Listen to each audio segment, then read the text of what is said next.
Her son told her, in front of the whole church, that she needed a nursing home. Marilyn Tate, 72, didn't flinch. David, her only child, grinned and turned back to his coffee. Within weeks, the title to his prized black pickup would be in her name. And her name alone. She'd spent years as his ride when he needed one. Now, she was driving her own future. And when he came demanding his keys, the law would answer for her. We're about to begin, but if you'd like, share where you're joining from. It reminds me this story doesn't echo into silence. It lands somewhere real. Drop it in the comments, and don't forget to subscribe.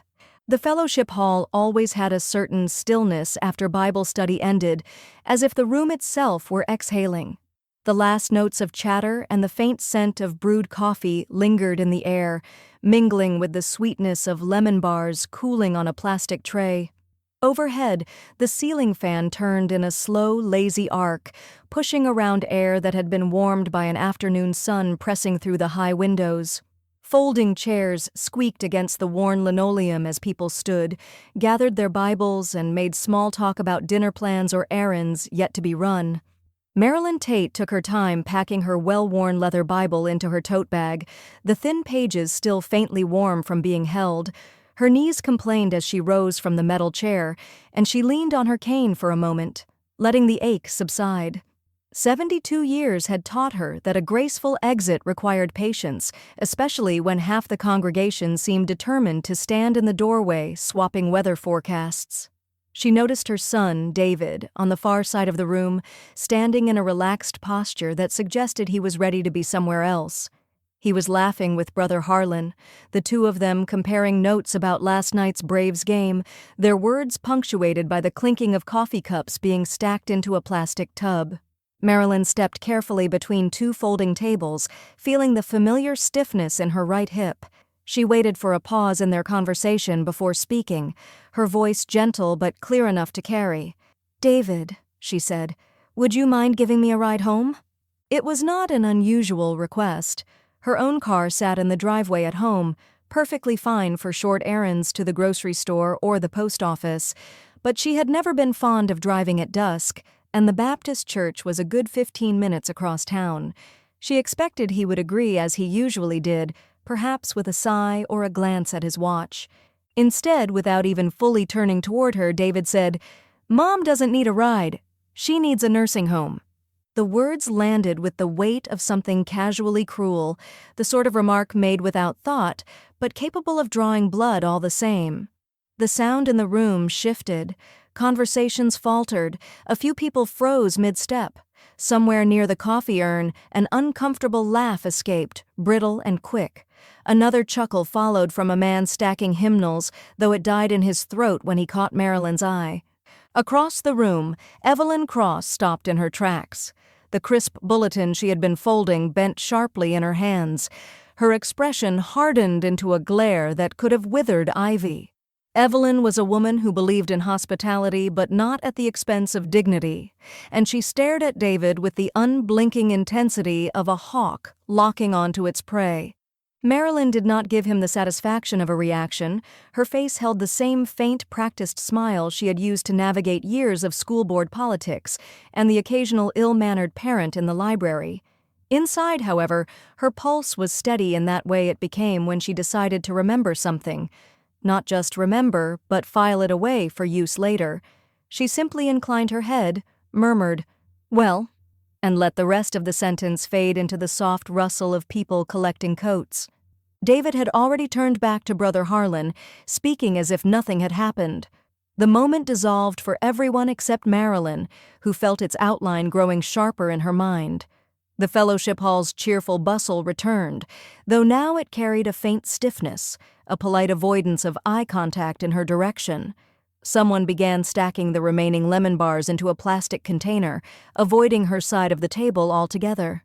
Evelyn drifted toward her, her heels clicking softly on the linoleum. She leaned close, her voice pitched low enough to keep it between them. "Don't you let that slide," she said, each word weighted and deliberate. "I won't," Marilyn replied, still wearing that polite, impenetrable smile. They walked together toward the glass doors at the front, where sunlight poured in thick and golden, outlining dust motes that hung suspended in the air. The heavy door gave a muted thud as Evelyn pushed it open, letting in the late summer heat and the drone of cicadas from the pine trees beyond the parking lot. David's black pickup truck gleamed in the nearest space, the chrome flashing as it caught the sun. It was a newer model. Polished, meticulously maintained, the sort of vehicle he liked to mention came with all the bells and whistles. The Savannah light seemed to rest on it like a spotlight. Marilyn paused for a fraction of a second, her eyes lingering on the truck before she stepped aside to let Evelyn pass. From behind her, she heard David laugh again, the sound careless and entirely unaware of the small, precise shift that had just taken place in her thoughts. She adjusted her grip on the cane, tucked the lemon bar more securely into her bag, and stepped out into the warmth. Somewhere in the space between the sting of his words and the sight of that gleaming truck, an idea began to take shape, cool, clean, and entirely her own. By the time she reached the curb, it had taken root. The moment to act presented itself as plainly as a hymn number on the board. David drifted toward the far end of the hall, intercepted by one of the deacons asking about a leaking gutter. He lifted his hands in that performative, helpful way he had, nodding, explaining, already absorbed.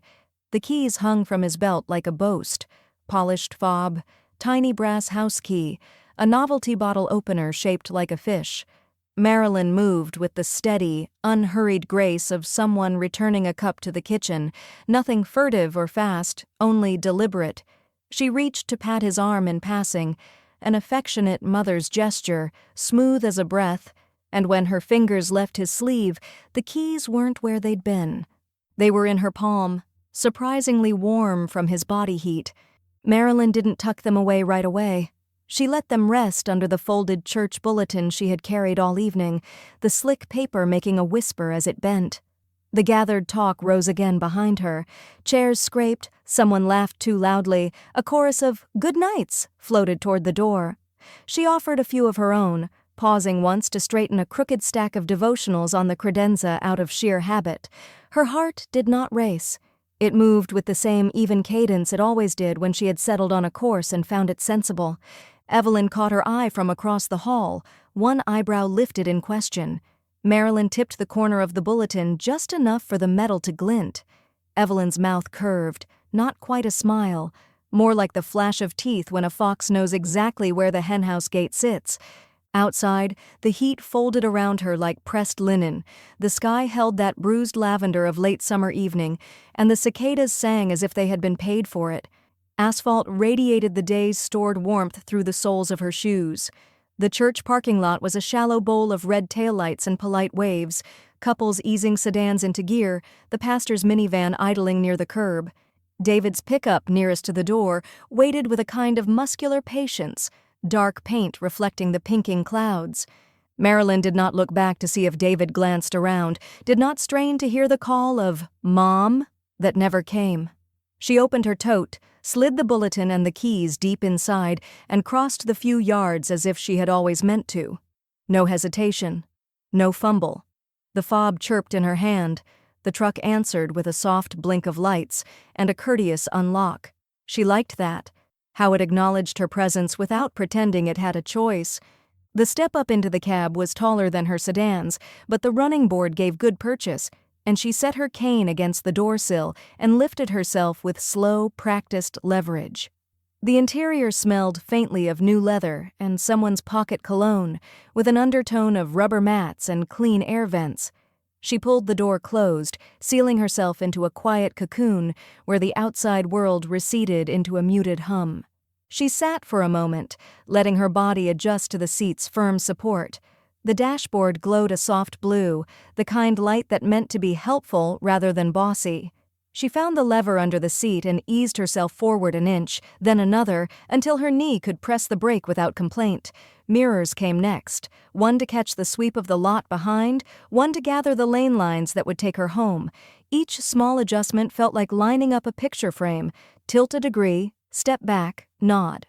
Her reflection in the rear view was composed, the lines at the corners of her eyes deeper than they had been 10 years ago, but underwritten by something bright and steady.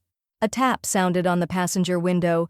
Evelyn, framed by evening and grinning in a way that would have scandalized anyone who didn't know her, pantomimed a question with her hands. "You good?" Marilyn rolled the window down an inch. "I'll be right behind you," Evelyn said. "If he asks me anything, I'll pretend I was never here." "That would be a first," Marilyn said, and the two women shared a look that passed a warm current between them. The engine turned over on the first twist, so quiet for such a big machine that it felt like a secret between them. She eased the truck into reverse, the backup camera painting a tidy picture of the world she was leaving. The tires rolled over a scattering of pecan shells near the curb with a muted crunch. At the exit of the lot, she paused to let the pastor's van go, then signaled right with the kind of courtesy that had never left her. The truck moved like a horse that had been well broken, responsive, dignified, eager to please. Savannah eased past in vignettes, porches strung with ferns, chain-link fences guarded by small brown dogs, a boy on a bicycle chasing his own shadow down a narrowing ribbon of sidewalk. The live oaks along Whitaker threw long, reachy arms across the road, their leaves mottling the last sun into 1,000 copper coins. Marilyn kept a steady 15 over the bridges and a sensible 10 down the neighborhood streets, attentive to each stop sign, one hand at 10 o'clock on the wheel, the other resting lightly near the shifter. She did not hurry. She did not dawdle. She drove. Evelyn's headlights stayed 2 car lengths behind, a quiet escort. At a red light, Marilyn glanced at the passenger seat and imagined the times David had insisted she was slipping, the rehearsed concern that always sounded like a verdict. The light turned green. The truck obeyed her foot without complaint, the transmission whisper smooth. She found herself smiling, not the tight social smile she had worn earlier, but the private one she saved for when something fit. By the time she turned onto her street, the sky had gone the color of a bruised peach, and cricket song had replaced the cicadas. Her tidy ranch waited with the porch light she'd set on a timer, 2 pots of geraniums framing the steps. She pulled into the driveway with a graceful arc that would have pleased her late husband. Straight, centered, no correction needed. The engine ticked as it cooled, a series of fading heartbeats. Evelyn rolled to a stop at the curb and lowered her window. "Well?" she asked, chin tipping toward the truck like a toast. Marilyn clicked the fob, listened to the locks settle, and hung the keys on the little wooden hook just inside her front door, the one engraved with TATE in small block letters. She looked back at the darkening street, then at the black truck in her drive, so calm it might have grown there. "He'll think he misplaced them," she said, voice soft but certain. "For tonight." Evelyn's grin sharpened. "And tomorrow?" Marilyn's eyes slid to the neat stack of mail on her entry table and the blank notepad beside the phone. "Tomorrow," she said, "I make a few calls." The next morning broke with the soft light of a Savannah summer, pale gold filtering through the lace curtains, the air already holding a trace of heat. Marilyn's kitchen smelled faintly of toast and percolating coffee, a comfort she had built her mornings on for decades. She had just set her mug down when a knock came at the side door. 2 measured raps, a pause, then another. Evelyn's head appeared first, framed by the screen door. "You've got company," she said, eyes flicking toward the driveway. "Ray Holloway's out front. Looks like he dressed for business." Sure enough, through the narrow front window, Marilyn could see Ray's silver sedan angled neatly against the curb. The man himself, tall, trim for 68, and wearing a pressed button-down despite the creeping humidity, stood at the edge of her lawn, hands in his pockets, surveying the black pickup as though it had arrived by divine appointment. Marilyn met him on the porch, cane tapping softly against the wood. "Ray," she said, "if you've come to recruit me for another church committee, I'm afraid my calendar's already too full." He chuckled, the sound warm but laced with curiosity. "Nothing like that. Just figured I'd check in. Evelyn tells me you had an interesting evening." His gaze slid toward the truck, then back to her. "Thinking about a little more independence, are you?" Marilyn followed his eyes to the vehicle, its paint gleaming under the late morning sun. "Oh, I don't know," she said lightly. "Might keep it. Feels a shame to let something so comfortable go to waste." Evelyn, who had planted herself against the porch rail with a satisfied tilt of her head, broke into a grin. "Poetic justice, if you ask me. You've been driving him around in your own way for years. Now you're just doing it with horsepower." Marilyn gave a soft laugh, but her hand lingered on the porch post as she considered her words. "I'll admit it handles better than I thought. Smooth. Quiet. Almost makes you forget who it belongs to." Ray's expression didn't shift much, but there was a flicker in his eyes. An assessment, quick and practiced. "Ownership," he said, "is 9/10 of the law, and paperwork is the other 10th. Marilyn turned that over in her mind, the way she might have once tested the weight of a rare library volume before shelving it. "Paperwork, huh?" "Mm-hmm." Ray rocked back on his heels. "People make a big fuss about possession, but without the right signature on the right line, all you've got is an argument waiting to happen. Now, if someone were inclined, they could make sure those lines said exactly what they wanted." Evelyn's eyes danced between them like a spectator watching a match pick up speed. "Sounds like you're talking shop, Ray." "Just speaking in general terms," Ray replied, though the way he glanced at Marilyn said otherwise. "But I know a thing or two about titles, and I've seen situations where, let's just say, the paper didn't match the assumptions." Marilyn let a slow smile form, not hurried, not obvious. She felt the warm savanna air pressing against the back of her neck, the faint scent of her own hydrangeas drifting up from the yard. "Well," she said, "it's always good to be informed." Ray tipped his head in a slight nod, as though a silent agreement had passed between them. He didn't linger, just stepped off the porch and crossed to his sedan with a lawyer's measured pace. The car eased away from the curb, leaving the truck glinting in its place like an unspoken dare. Evelyn leaned in, lowering her voice. "You're thinking about it." "I'm thinking," Marilyn said, "that some doors only open once." She looked down at her cane, then back at the truck, its chrome trim throwing tiny points of light into the summer air. The thought that followed was quieter, but it settled into her chest with the solidity of something inevitable. "And I've already got the keys." The next Tuesday afternoon found Marilyn and Evelyn sitting side by side at Evelyn's kitchen table, the one that looked out over her tidy backyard, where wind chimes tinkled lazily in the shade. A pitcher of sweet tea sweated between them, sending small rivers down the glass onto the coaster, and Evelyn's laptop sat open, its glow casting a pale light over the floral oilcloth. Marilyn adjusted her reading glasses and peered at the search bar as Evelyn typed with 2 deliberate fingers. "You're sure this is public information?" she asked, her tone not skeptical but cautious, like a librarian confirming a citation before printing a label.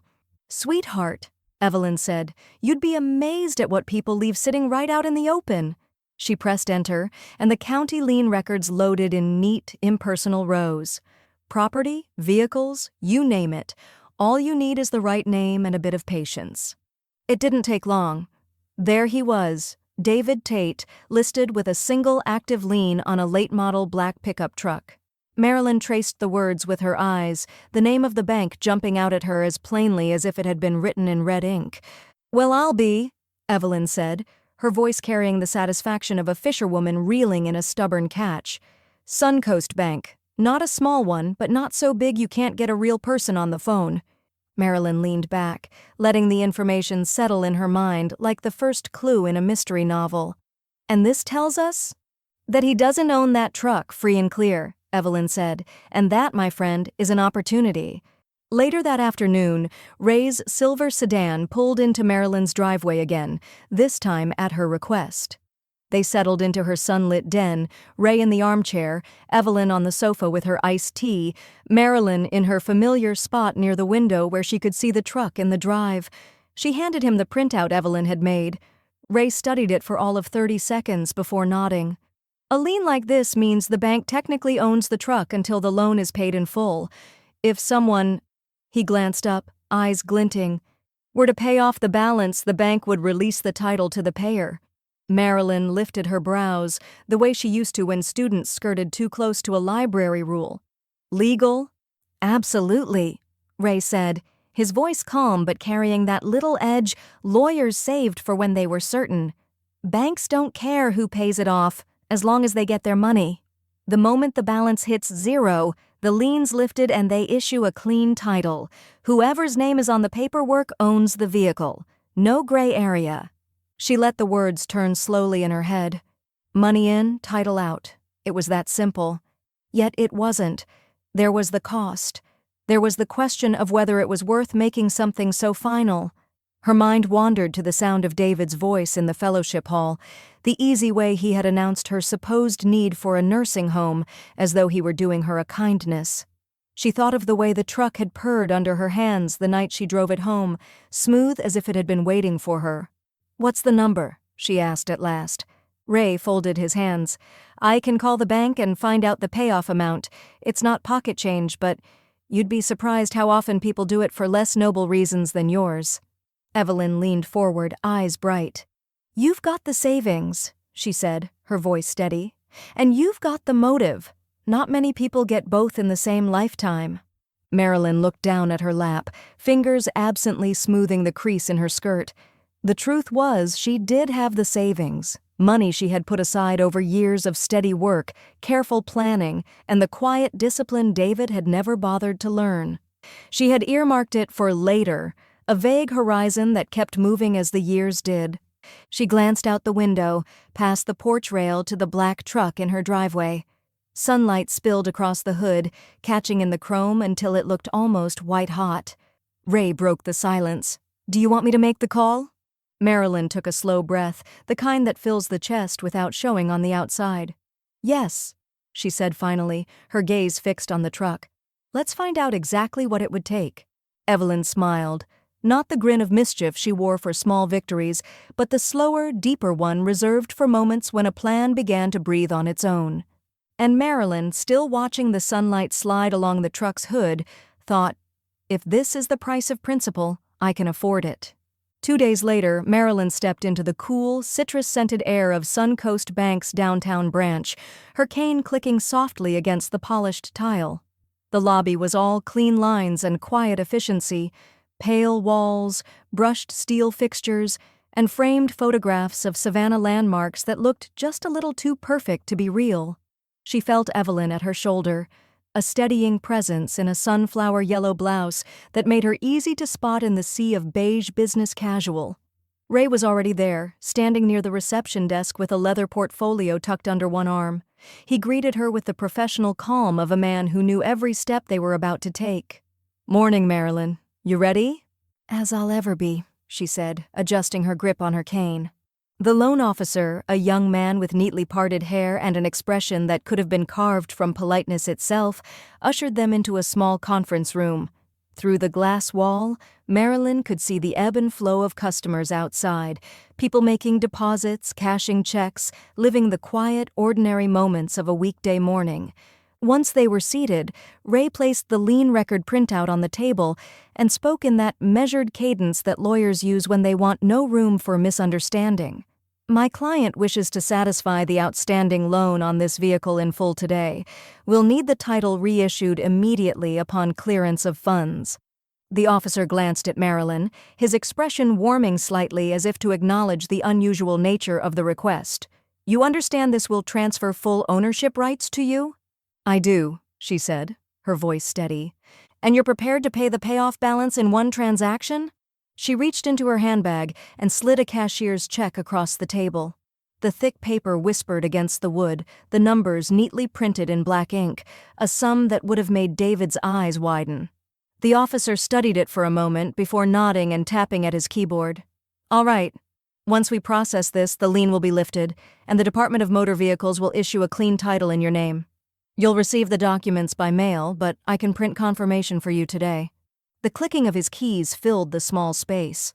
Marilyn's gaze drifted to the window, where a sliver of the street outside was visible between blinds. She could almost see the truck in her mind, parked right where she'd left it, as if waiting for this moment. Ray leaned back slightly, crossing one ankle over the other.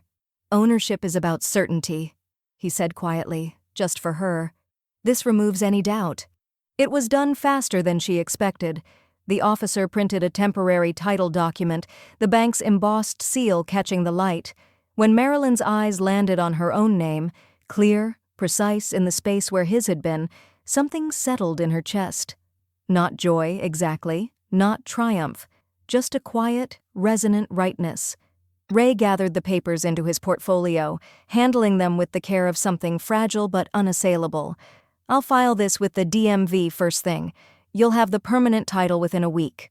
Evelyn grinned across the table, the satisfaction in her expression impossible to miss. "I'll handle the celebration." They stepped out into the sunlight, the weight of the summer heat pressing down on the sidewalk. True to her word, Evelyn led them 2 blocks over to a narrow storefront that smelled of cinnamon and peaches before the door had even closed behind them. The bakery's glass case gleamed with rows of cobblers under latticed crusts, each one glistening like it had been brushed with gold. Evelyn ordered 3 generous slices of peach cobbler and insisted they eat them there at a small round table by the window. Marilyn took her first bite slowly, the buttery crust giving way to warm fruit, the sweetness lingering just long enough to remind her that some indulgences are worth their cost. Ray checked his watch, excused himself, and left with the document secure under his arm. Evelyn dabbed the corner of her mouth with a paper napkin, then leaned in. "So," she said, voice low, "how does it feel?" Marilyn set down her fork, glancing out the window toward the direction of home. "Like a door closed behind me," she said, "and I've got the only key." The letter reached David on a Wednesday morning. He was halfway through his second cup of coffee when he tore it open, expecting another payment reminder or a bank promotion. Instead, the words swam into focus with a meaning that hit like cold water: loan satisfied in full, lien released, title reissued to Marilyn E. Tate. For a moment he thought it was a mistake, a clerical glitch, maybe the wrong Tate, but the VIN number printed halfway down the page matched exactly. His pickup, his name nowhere to be found in the owner field. He called the bank before he'd even finished reading. A young woman with a pleasant, too even tone confirmed the file. Yes, the loan had been paid in full. No, there was no error. The payoff had been processed in person, funds cleared, ownership transferred. "To my mother?" David asked, his voice tight. "That's what the record shows," she replied. "The title has been reissued accordingly. You'll need to speak with the new owner about—" He hung up before she could finish. By the time he turned onto Marilyn Street, his hands gripped the wheel hard enough to blanch his knuckles. The late morning sun glared off the hood, and the humid air coming through the half-cracked window felt heavier than it should. Sharon sat in the passenger seat, her lips pressed in a line sharp enough to cut. She had been silent for the last 10 minutes, which was somehow worse than anything she could have said. Marilyn's ranch came into view, white siding freshly washed by last week's rain, porch geraniums in full bloom, and there, in the driveway, the black pickup sitting as if it had always belonged. He pulled in behind it so fast the tires spat gravel. Sharon stayed put, sunglasses on, one hand clutching her phone like it was a lifeline. Marilyn was already on the porch, as if she'd known he would come. She stood with her cane in one hand and a sweating pitcher of sweet tea in the other, the kind with lemon slices floating like gold coins just below the surface. "Morning, David," she said evenly, her voice carrying no more urgency than if she were greeting the mailman. "It's warm today. Would you like a glass?" The offer landed with the dissonance of a hymn sung off-key. He strode up the porch steps, stopping just short of her rocking chair. "Why?" he asked, his tone brittle. "Is the title to my truck in your name?" She glanced toward the driveway as if considering the truck afresh. "Because that's where it belongs now." She poured tea into a tall glass, the liquid catching the sunlight before she set it on the small wicker table between them. Behind him, the sound of Sharon shifting in her seat reached the porch. Marilyn's eyes flicked past his shoulder, taking in the stiff silhouette in the car before returning to him. "You're welcome to sit," she said, nodding toward the empty rocker beside hers. He didn't move. The cicadas droned somewhere high in the pines. From the curb, the truck's polished chrome winked like it was in on the joke. David's jaw worked as if searching for words that would come out clean. When they didn't, he pointed toward the driveway. "This isn't over." Marilyn's fingers curled loosely around the handle of the pitcher. "No," she said, her tone soft but certain. "I suppose it's not." From the street, Sharon lowered her sunglasses, watching the two of them as if she were trying to gauge just how far this could go. The air between porch and curb felt weighted, a suspended breath before the drop. Marilyn reached for the second glass on the tray, poured herself tea, and took a slow sip, eyes never leaving her son's. "Would you like to know," she asked, "what I'm planning next?" David didn't sit. He stood there on the porch, one hand on the railing, the other gesturing toward the driveway as if pointing at the truck might undo the words she had just spoken. "You can't just take it," he said, his voice pitched low but hot. "That's theft." Marilyn lifted her glass, ice cubes clinking. "It's not theft if you own it." She took a slow sip, then set the glass back down, letting the condensation make a small wet ring on the wicker table. "And I do. The bank says so. The title says so. It's mine." His face reddened, the heat crawling up his neck. "I could take you to court." "You could," she said evenly, "but you'd lose." He opened his mouth, but the sharp crunch of tires on gravel cut through the humid air. Ray's silver sedan eased to a stop at the curb. He stepped out, leather portfolio in hand, and walked up the drive with the unhurried confidence of a man arriving exactly where he needed to be. "Morning," Ray said, climbing the steps. Without looking at David, he slid a sheet of paper from the portfolio and handed it to Marilyn. "Thought you might want an extra copy of the title, just in case." David snatched it before she could take it, scanning the single sheet as if sheer willpower could make the letters rearrange themselves. His jaw tightened when he reached the part listing owner, Marilyn E. Tate. Sharon had rolled down the passenger window, her voice carrying sharp across the yard. "This is a family betrayal," she said, each word bitten off clean. Marilyn glanced toward the car. "Family," she said. "Shouldn't come with strings attached." David stepped down off the porch, as if distance might give him better footing. "You don't get it. That truck was—" The rumble of another engine joined the scene, this one familiar. Evelyn's blue sedan pulled in behind Ray's car, blocking part of the street. She got out, sunglasses in place, a small paper bag from the bakery dangling from her wrist. "Well," Evelyn said, surveying the tableau. "Looks like I got here just in time." She came up the walkway, offering Marilyn the bag. "Peach hand pies. Figured you might need reinforcements." Marilyn accepted them with a small smile. Perfect timing. David looked between them. Ray with his papers, Evelyn with her calm, unflinching presence. And something in his stance shifted. His shoulders tightened, chin pulling back. The weight of being outnumbered pressed against him in a way words never could. "I'm not done with this," he said finally, heading for the car. The door slammed and the tires spat a small spray of gravel as he pulled away from the curb.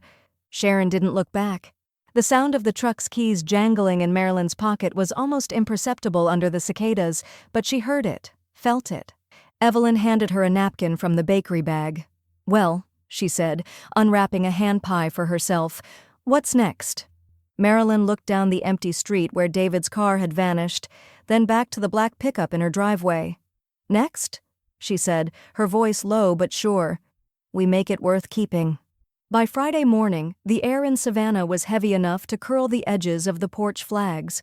Marilyn stood at her kitchen window, coffee in hand, watching the black truck catch the sunlight like a polished stone. She had no doubt David was somewhere pacing, replaying their conversation, and that thought brought a calm steadiness to her pulse. But keeping the truck wasn't the only option.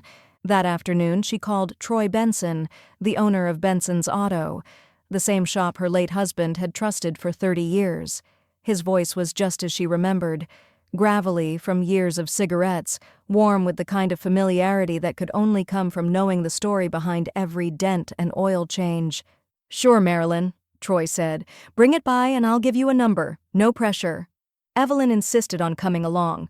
"I'm not letting you wander into a garage alone," she said, sliding into the passenger seat of the truck like she'd been riding shotgun in it for years. "Besides, I want to see Troy's face when he realizes whose name is on that title now." The shop smelled of motor oil, warm rubber, and faintly of the fried shrimp from the diner 2 doors down. Troy emerged from the back bay, wiping his hands on a rag, his eyes scanning the truck before they even got out. "Well, I'll be," he said, circling the front. "This thing's practically showroom. Only thing shinier is you, Marilyn." She smiled. "Just give me the truth, Troy." He walked around it twice, popped the hood, and ran a practiced hand along the fender. After a few minutes, he named a price, fair, maybe even generous, but Marilyn only nodded, storing the figure away. Evelyn leaned close, her voice low. "With that kind of money, you could trade for something smaller, something you'd actually drive every day without feeling like you're hauling half the town behind you." Troy glanced between them. "Got a couple SUVs out back, light handling, good mileage, still enough room for groceries and church potlucks." They followed him to the rear lot where a compact pearl gray SUV sat under the shade of an oak. The lines were clean, the stance easy, like a car that didn't feel the need to prove itself. "Try her," Troy said, dangling the keys. Marilyn settled into the driver's seat. The interior smelled faintly of fabric freshener and new tires. Her hands fit easily on the wheel, and when she pressed the start button, the quiet hum felt almost polite compared to the truck's low growl.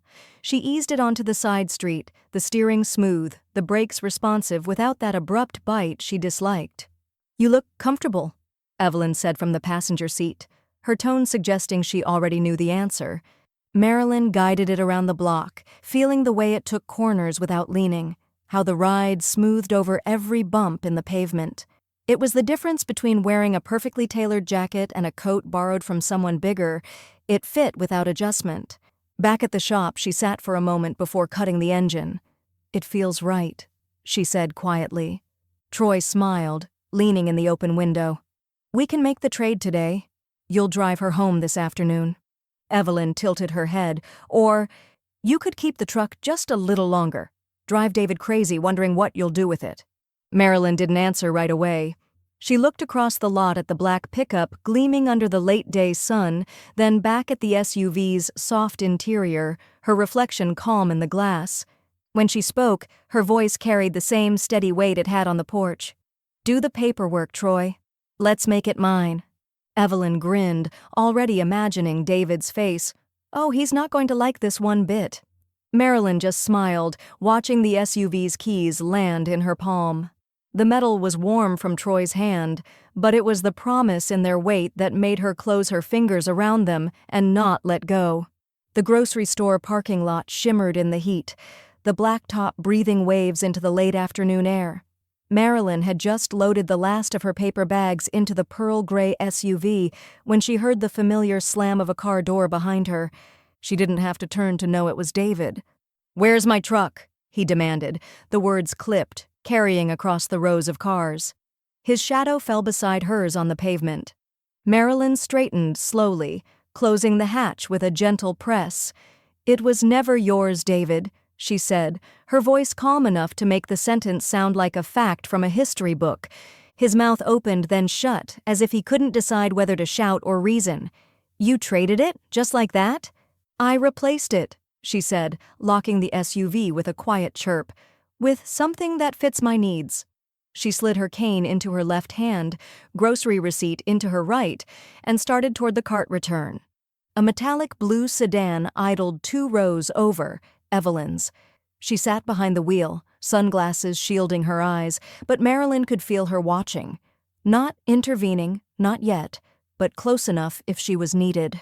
"You had no right," David said, following her to the cart corral. "I had the title," she replied without turning. "That's all the right anyone needs."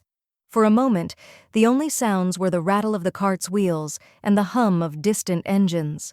Somewhere, a baby fussed. A gull cried overhead. David stepped in front of her.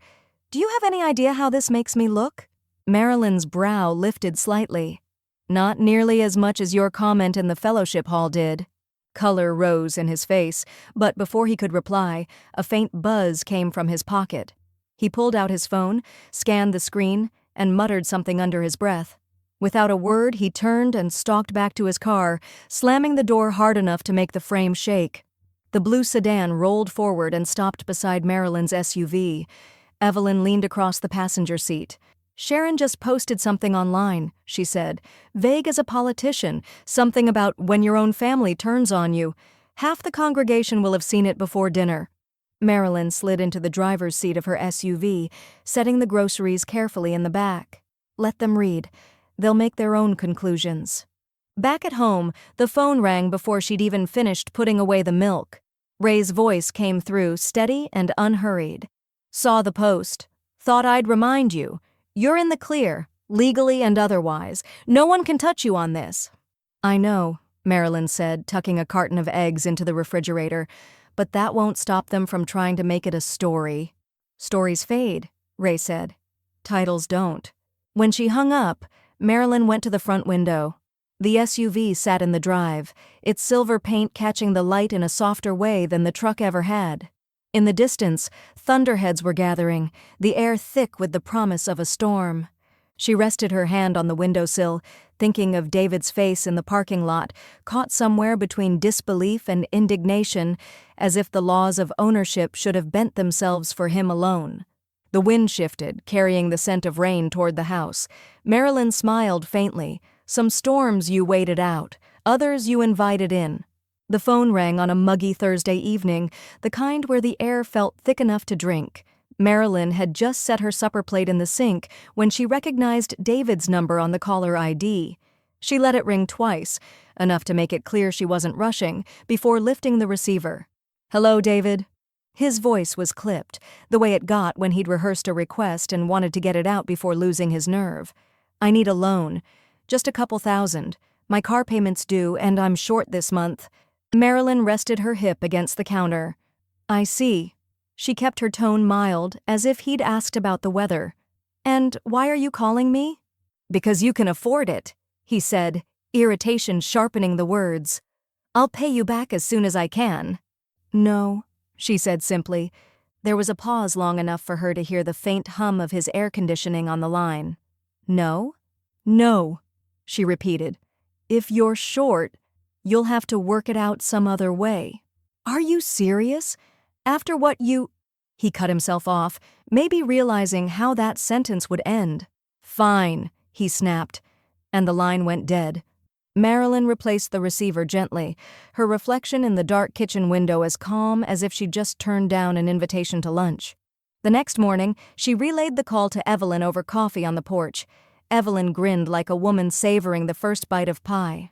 This, she said, is the best part. Watching them realize the gravy train's not coming back.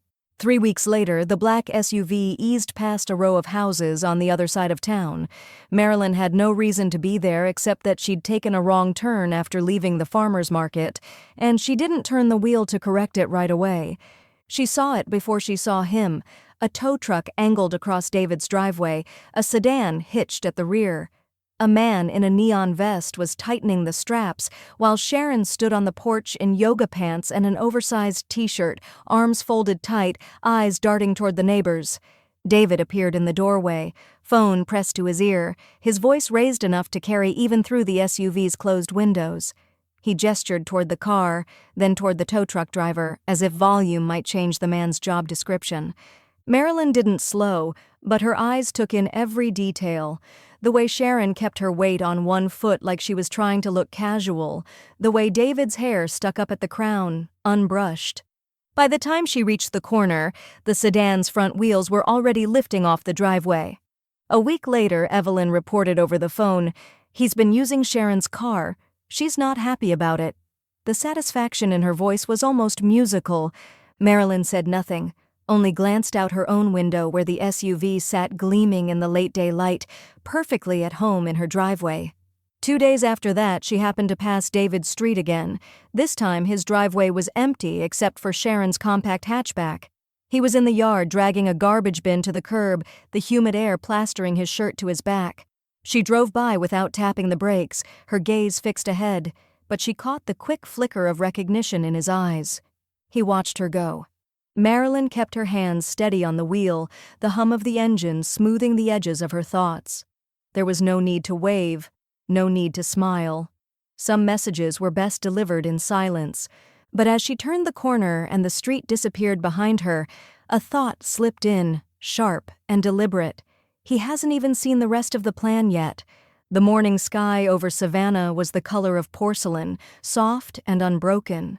Marilyn eased the SUV out of her driveway, the air conditioning already humming against the hint of salt riding inland on the breeze. Evelyn sat beside her, a wide-brimmed straw hat resting on her lap and a small cooler tucked at her feet. "Tybee Island," Evelyn said, buckling her seatbelt with a little flourish, because some victories deserve an ocean view. The highway unrolled in long, lazy ribbons, the SUV gliding over every seam and bump with the kind of composure Marilyn hadn't known in a car for years. The steering was light, the cabin quiet enough that their conversation floated easily above the muted hum of the tires. "This thing handles like it's reading your mind," Evelyn said as they passed a marsh where egrets stood motionless in the shallows. Marilyn smiled, adjusting her grip on the wheel. "Feels like it was built for me." They reached the island just before noon, the road narrowing until the smell of salt water and fried seafood announced the pier before it came into view. The gulls circled overhead, their cries sharp against the steady hush of waves curling onto the sand. They parked near the pier, the SUV tucking neatly into the spot as if it had been waiting for it all morning. Marilyn locked it with a gentle click, the sound lost in the chatter of beachgoers and the soft slap of flip-flops on weathered boards. Lunch was at a cafe perched at the edge of the pier, where the breeze carried just enough spray to salt their hair. They sat at a table with a view straight down the coastline, the horizon blurring into the pale sky. Evelyn ordered shrimp po' boys. Marilyn went for the grilled grouper, the flesh flaking under her fork like it had been caught an hour ago. Between bites, Evelyn chuckled, eyes sparkling. "Do you ever think about that night at Bible study? Him, holding court all puffed up?" Marilyn sipped her iced tea. "I think about it the way you think about a spark after the fire's already built." Evelyn laughed, nearly sending a fry across the table. "That's exactly it."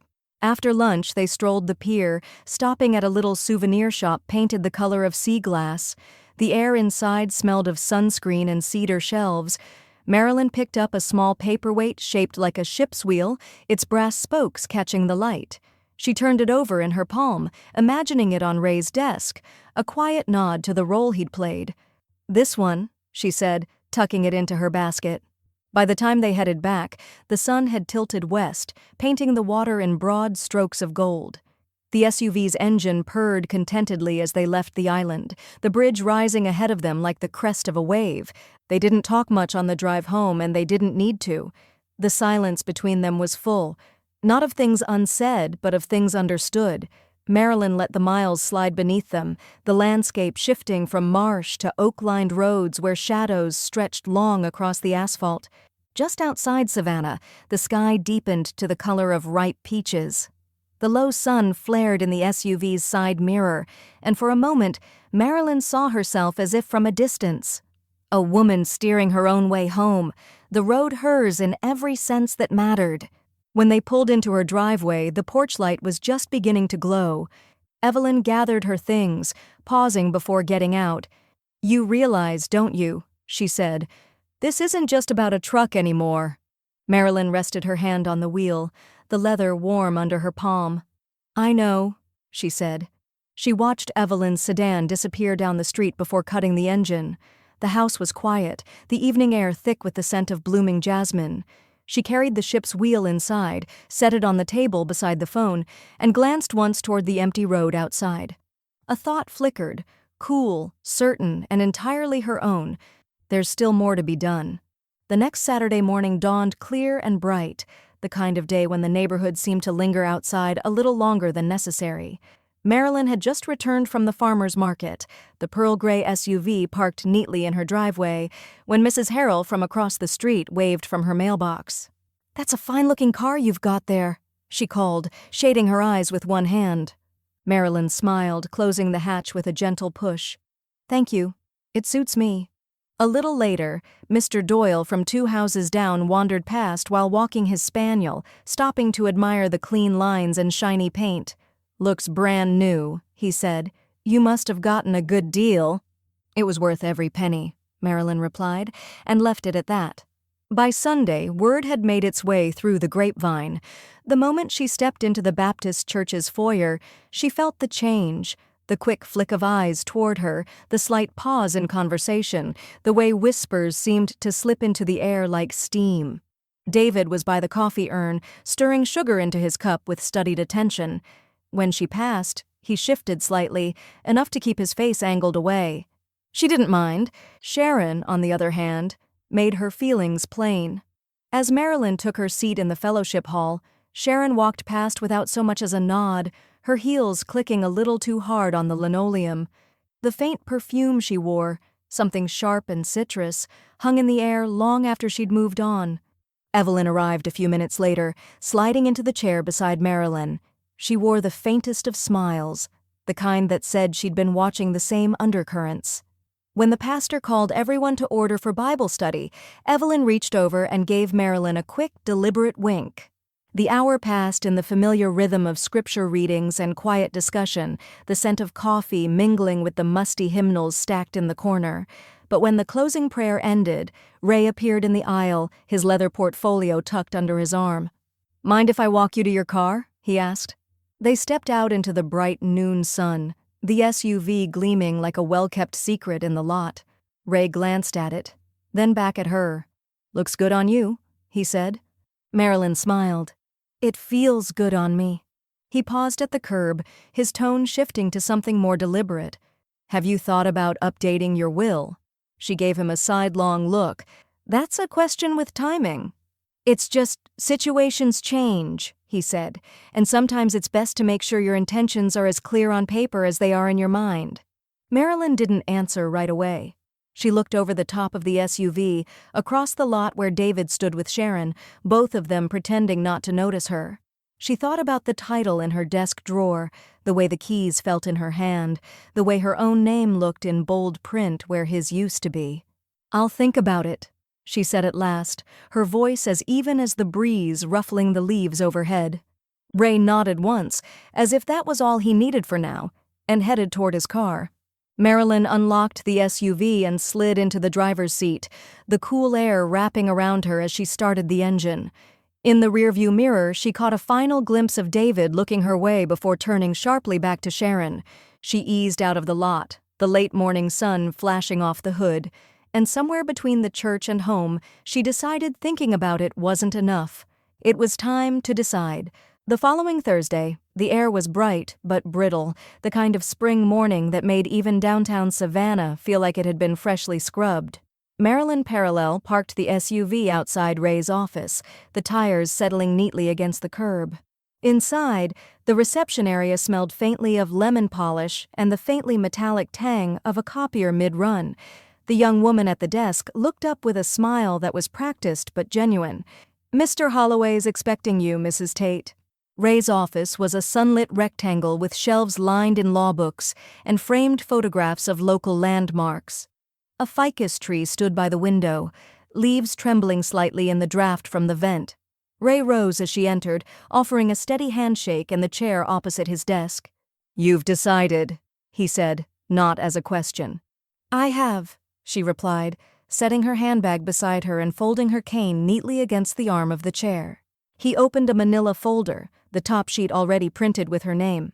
"Your current will names David as your primary beneficiary for all assets not otherwise designated. Do you still wish for that to stand?" "No." She didn't flinch, didn't pause. "Remove him entirely." Ray's pen hovered above the paper for a fraction of a second before moving again. "And instead, I want the bulk of my estate to go to the Savannah Literacy Foundation and the Children's Wing of Memorial Hospital," she said. "Those two first, then—" She allowed a small smile.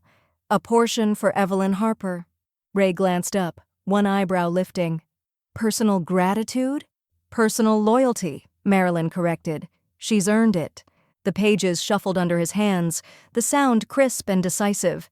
He dictated small notes to himself. Percentages, account names, the property lot number for her house. When he slid the first set of documents toward her, the language was dense, but she read each line as if shelving books in perfect order. David's name no longer appeared except in the clause formally revoking his prior claim. The rest was clean, Intentional. You understand, Ray said quietly. This will stand as your final directive unless you change it again. I understand. He turned the signature page toward her and offered his pen. It was heavier than it looked, the kind that made a mark with authority. Marilyn signed her name in steady strokes, the loop of the M curling like the flourish of a ribbon at the end of a gift. When the last page was done, Ray gathered the documents, tapped them into alignment, and placed them in the folder. I'll have these notarized and filed. You'll get your copy in a few days. Marilyn sat back, a long, measured breath leaving her lungs. Feels lighter, she said, like closing a door I should have shut a long time ago. Ray nodded. That's the point. Closure isn't about forgetting. It's about knowing you've said the last word. Outside, the sky had deepened to a richer blue, the kind that made the magnolia leaves shine. She walked to the SUV without hurry, the keys warm in her hand. Once inside, she rolled the windows down before starting the engine. The air was soft with the scent of wisteria drifting in from somewhere nearby, tangling in her hair as she eased into traffic. The city moved around her in fragments. A man unloading crates of shrimp at the riverfront, 2 women laughing outside a cafe, a boy balancing on curb with his arms spread like wings. She let the wind wash over her arms, the sun warm on her left cheek. At a red light, she caught her reflection in the side mirror. The set of her mouth was calm, but there was a steadiness in her eyes that hadn't been there before the truck, before the title, before the day she decided her life's last page wouldn't be signed by anyone else. When she pulled into her driveway, the porch light clicked on automatically, though the sun was still high. She left the SUV idling for a moment, listening to the hum of the engine before shutting it off. In the quiet that followed, she thought about how news traveled in Savannah, how quickly David would hear. And then, almost idly, she wondered how he'd take it when he learned he'd been written out entirely. That thought lingered like the last chord of a hymn as she unlocked her front door. The idea came to Marilyn while she was rinsing strawberries at the kitchen sink, the early light slanting through the blinds. The old sedan, dependable, well-kept, and sitting idle now that she had the SUV, was taking up space in her garage. She didn't need it, but she knew someone who did. By Friday, she'd made a quiet arrangement with the church office. The recipient was a young mother named Carla, who'd been walking to the grocery store with her toddler balanced on one hip and a paper bag of diapers in the other. Marilyn had noticed her more than once slipping into Sunday service late, rain in her hair, shoulders hunched from the weight of the week.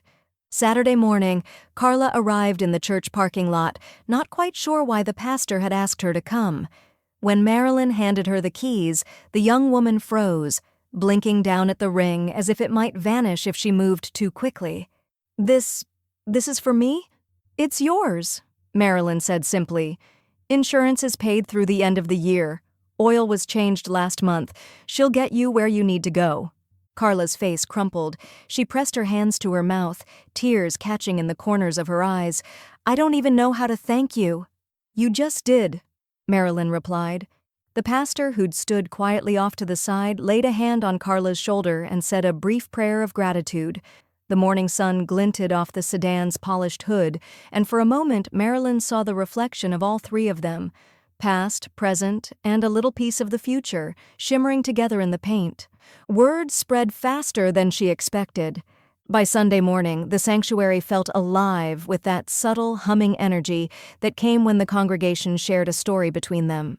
During announcements, the pastor set down his notes, looked out over the pews, and said, I want to take a moment to recognize an act of generosity that reminds us what it means to care for one another.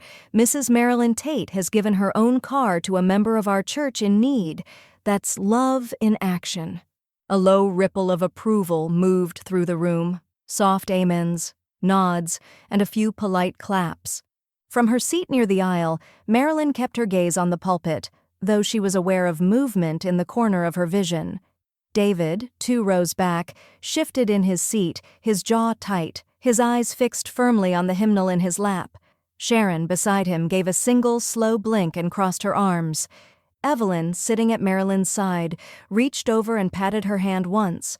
No show, no fanfare, just the weight of a friend who understood exactly what she'd done and why. The service went on, scripture flowing into sermon, hymn into benediction. But when they stood for the closing prayer, Marilyn felt that stillness she associated with something completed. A line written, a chapter closed. Outside, the air was bright and full of the scent of cut grass. Carla was there by the church steps, her little boy clutching a stuffed bear under one arm. "I drove us here this morning," she said, smiling through eyes still swollen from yesterday's tears. "It felt like freedom." Marilyn smiled back. "That's exactly what it is." The ride home was quiet, the SUV's cabin filled with the rhythmic whoosh of passing air through the open windows. Sunlight dappled the road through the overhanging oaks, each patch of light warming her arm where it rested against the door. As she turned onto her own street, she passed the Harrells weeding their front bed. Mrs. Harrell straightened, gave a cheerful wave, and called, "Saw what you did, Marilyn! You've set the bar high for the rest of us!" Marilyn lifted her hand in return but didn't slow. Contentment, she'd learned, didn't require lingering. She pulled into her driveway, cut the engine, and sat for a moment in the cooling hush. Through the windshield, the world looked framed and still, her geraniums nodding in the breeze, the porch light switched off in the daylight. And beneath the ease in her chest was the quiet knowledge that David would hear about the donation, that he would recognize it for what it was, something he could neither undo nor outshine. She reached for her cane, feeling the steady weight of the keys in her purse. Victory didn't always roar. Sometimes it rode home with the windows down. The sky over Savannah was a soft, untroubled blue when Marilyn eased the SUV out of her driveway. The morning air was cool for spring, tinged with salt drifting inland, and the sunlight lay in gentle stripes across the road. She didn't call Evelyn this time, didn't tell anyone her plan. Some drives belonged only to the person behind the wheel. The highway to Tybee unfolded in long, familiar stretches, bordered by marsh grass that shimmered gold in the light. She kept the windows half down, letting the breeze thread through her hair and carry the briny scent of low tide. The SUV hummed beneath her, each shift of the gears so smooth she felt more like she was gliding than driving. By the time she crossed the bridge onto the island, the gulls were already circling, their cries sharp and bright over the whisper of waves. She parked in her usual spot near the pier, the SUV sliding in as neatly as if it had been waiting for her. Locking it with a light touch, she walked toward the line of weathered shops and cafes, her cane tapping lightly on the boards. The seafood shack at the end of the pier was already half full. She ordered her favorite, fried shrimp basket with hush puppies and coleslaw, and took it to a small table by the railing where she could see the water stretching out in a broad, unbroken sheet. The shrimp were hot and perfectly crisp, the kind that leave a faint trace of salt on your fingertips, no matter how many napkins you use. She ate slowly, letting her gaze wander from the horizon to the beach below, where children chased the edge of the waves and darted back, squealing when the foam caught their ankles. The breeze lifted the edges of the paper tray, rustling it like a page turning. After lunch, she wandered into the bookstore just off the pier, the one that smelled of coffee and sun-warmed paper. She ran her hand along the spines until she found a worn hardcover mystery, the kind with a cover illustration so dated it felt timeless. Carrying it to the sand, she settled into a weathered bench that looked out over the ocean. The pages turned easily, but her mind drifted.